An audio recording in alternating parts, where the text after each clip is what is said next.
America is struggling economically. That's the truth of the matter. And there are simple ways, I think, that an American recovery can boomerang to Reagan-style growth. You need to cut taxes, cut red and green tape, deregulate, stop spending so much money, exploit the energy resources underneath your feet, repatriate the almost $3 trillion held by American corporations overseas by waiving that exorbitant 35% tax rate. That's how you'll get America back. That's how you'll get the American dream attainable again. Yes, indeed. Those words of wisdom from Australian author and philosopher Nick Adams. His new book, The American Boomerang, How the World's Greatest Turnaround Nation Will Do It Again. There it is on your screen, ladies and gentlemen. And here he is, Nick Adams. G'day, Good to Steve. see you. Great to see you, sir. I can't tell you're from Australia. How do I know you're from Australia? Well, great accent, isn't it? Yes, it is. It really is. Okay, great book, by the way. Thank you. And you're here on a day where the headline, economically anyway, was that China has surpassed the United States as the world's biggest, greatest economy. America's got more problems than a math book at the moment, Steve, but this book outlines what America needs to do to boomerang, what it needs to do to get back on top. Yeah, well, because we can't have China beating America. Never, never. They can't beat us in the Olympics. We can't have them beat us economically. Exactly. Now, but here's the thing.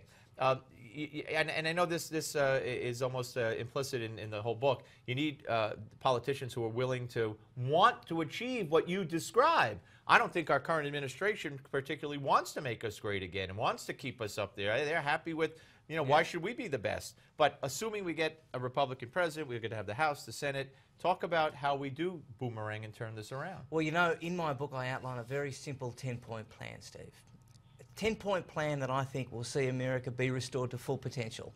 End the waste, pay back the debt, limit the government, axe political correctness, protect the borders, preserve Judeo-Christian traditions, end the culture of entitlement, cut taxes, exercise loyalty to the Constitution and keep the peace through unquestioned military advantage. I tell you, Steve, if America can do those 10 things, it will guarantee the American dream for another 200 years. Nick Adams for president. I don't think it's possible. But so you are. Let's see. All the labels the left could throw at you for almost another letter on your chest that you should wear with pride for every one of those statements of the 10-point plan. Well, if you listen to the left, Steve, I'm a misogynist, an Islamophobe. Right. All of the above. No, but it's so important, and I don't even know where to start. But in the list, if you were to prioritize, where do we need to start? Well, let's say Barack Obama's done. And here's McConnell, here's Boehner, here's the new president, and there's you. And you say, gentlemen, here's how we have to go forward. What would you suggest we start with? Political correctness. Yeah. Political correctness, Steve, is the cancer that's behind all of the problems affecting America, whether it's socially, whether it's economically.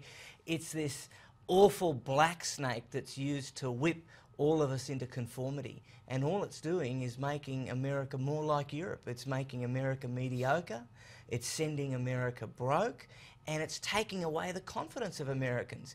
As we said in the intro, I mean, America's always been about kicking butt, not kissing it. And that's the way it's got to be.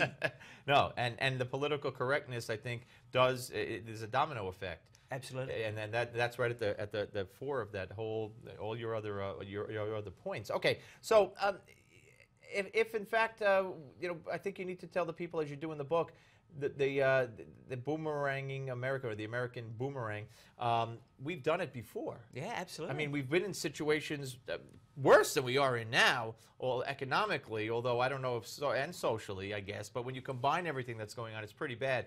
But the reason you say the American boomerang, how the world's greatest turnaround nation, you call us a turnaround nation because we've done it before. Go back and have a look throughout history, Steve. From the early defeats by Britain in the War of Independence, to the loss of the Philippines, to Pearl Harbor, to the days following September 11, every single time America's been under attack, every single time that it's had its back against the wall, people have written it off, it always comes back bigger, stronger and better than ever before. There's an inherent resilience in the American people, and that's why I'm optimistic. When you look at our president, if you were to, you're not a psychiatrist, you're a philosopher and an author, but analyze him as a philosopher. What's his problem? Well, I think President Obama is a failed, arrogant and incompetent president.